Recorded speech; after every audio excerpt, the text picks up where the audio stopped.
여러분, 우리 눈에는 보이지 않지만 모든 것의 시작과 끝이 이루어지는 세계가 있습니다. 바로 모든 물질의 가장 바깥쪽, 원자 한 층으로 이루어진 세상, 표면이죠. 지금부터 이 아주 작은 세계를 탐험하는 놀라운 여정을 함께 떠나보겠습니다. 가장 가까운 예시부터 한번 볼까요? 지금 바로 여러분이 보고 계시는 이 스마트폰이나 모니터 화면, 이 매끄러워 보이는 표면에는 과연 어떤 비밀이 숨어 있을까요? 아니, 근데 그 작은 표면이 뭐 그리 중요할까 싶으시죠? 그런데요, 우리 세상의 가장 결정적인 순간들은 바로 이 표면에서 일어납니다. 반도체 칩의 성능을 결정하는 미세한 입자 하나, 화학 반응의 속도를 좌우하는 촉매의 구조, 심지어 우리 몸속 세포가 약물을 받아들이는 과정까지 전부요. 정말 중요하죠? 자, 그럼 이제 우리가 과학 탐정이 되어서 이 표면이라는 미지의 세계를 한번 파헤쳐 볼까요? 모든 조사의 첫 단계는 뭐니 해도 단서를 찾는 거죠. 우리가 찾을 첫 번째 단서는 바로 물질의 화학적 지문입니다. 우리가 던져야 할 첫 번째 질문은 아주 간단하고 또 근본적입니다. 대체 이건 무엇으로 만들어졌는가? 이 질문에서부터 모든 분석이 시작되는 겁니다. 이 질문에 대한 답을 찾아줄 우리의 첫 번째 탐정 도구, 바로 2차 이온 질량 분석법, 줄여서 심스라고 부릅니다. 이건 뭐랄까, 마치 범죄 현장에서 지문을 딱 채취하는 거랑 똑같아요.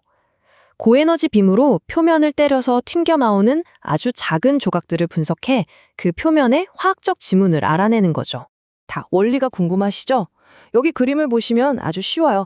1차 이온빔, 저기 물결 화살표 보이죠? 저걸로 표면을 땅 하고 때리는 거예요. 그러면 마치 당구공이 다른 공을 쳐서 튕겨내듯이 표면에 있던 원자들이 2차 이온, 저 직선 화살표처럼 뿅 하고 튀어나오는 거죠. 우리는 바로 이 튀어나온 입자들을 잡아다가 분석하는 겁니다. 그래서 저 튀어나온 입자들을 분석하면 뭐가 나오느냐? 바로 이겁니다. 질량 스펙트럼이라는 건데요. 복잡해 보이지만 사실은 아주 명확한 신분증 같은 거예요. 이 그래프에 뾰족 솟아오른 봉우리 하나하나가 나 여기 있어요 하고 외치는 특정 원소나 분자인 셈이죠. 사람마다 지문이 다르듯이 물질마다 이 스펙트럼이 완전히 달라서 표면에 뭐가 있는지 빼도 박도 못하게 알 수 있는 거죠. 정말 대단하지 않나요? 자, 좋습니다. 우리는 화학적 지문으로 표면의 성분을 알아냈습니다. 근데 여러분, 레고 블럭 종류만 안다고 해서 멋진 성을 만들 수는 없잖아요. 설계도가 있어야죠. 맞습니다. 우리의 다음 단서는 바로 원자들이 어떻게 배열되어 있는지 그 원자 설계도를 찾는 겁니다. 무엇으로 만들어졌는지는 알았으니까 이제는 어떻게 배열되어 있는지를 파헤쳐 볼 시간입니다. 이 원자들은 과연 질서정연하게 서 있을까요? 아니면 마구 뒤엉켜 있을까요?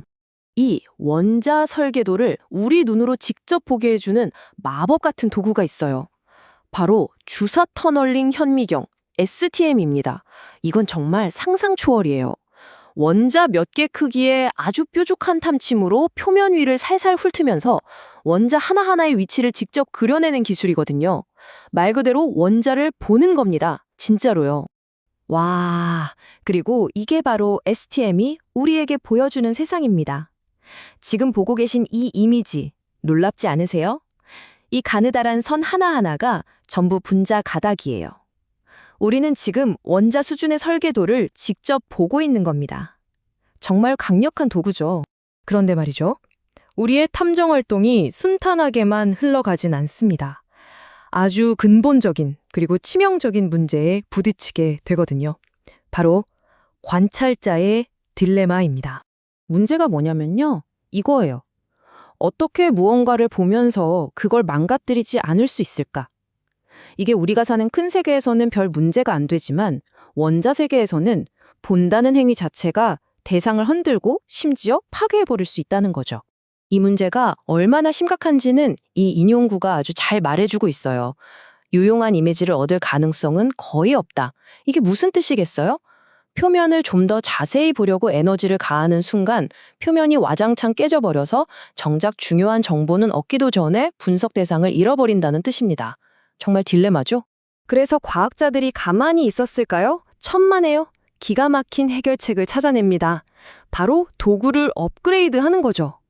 예전에는 아르곤이나 갈륨 같은 원자 이온을 썼는데 이게 약간 핵주먹 같아서 표면을 너무 아프게 때렸어요. 그런데 지금은 C60, 축구공처럼 생긴 클러스터 이온을 씁니다. 이건 마치 솜방망이로 여러 번 두드리는 것처럼 표면 선상은 최소화하면서 신호는 훨씬 더 많이 얻어내는 거죠. 정말 똑똑한 방법 아닌가요?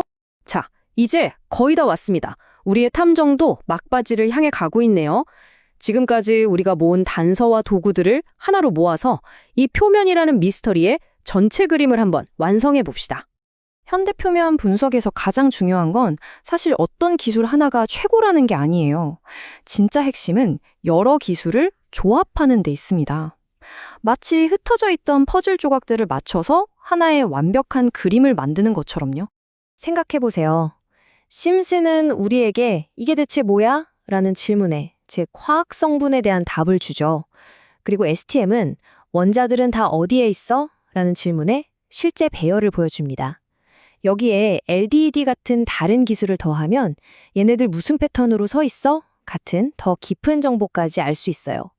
이 모든 질문에 대한 답이 모여야만 비로소 표면의 진짜 모습을 이해할 수 있는 겁니다. 우리는 마침내 원자를 보고 그 배열을 파악하는 법을 배웠습니다. 어쩌면 세상을 가장 근본적인 수준에서부터 설계하고 바꿀 수 있는 힘을 갖게 된 건지도 모르죠. 자, 그렇다면 인류는 이 놀라운 힘으로 다음엔 무엇을 만들어낼까요?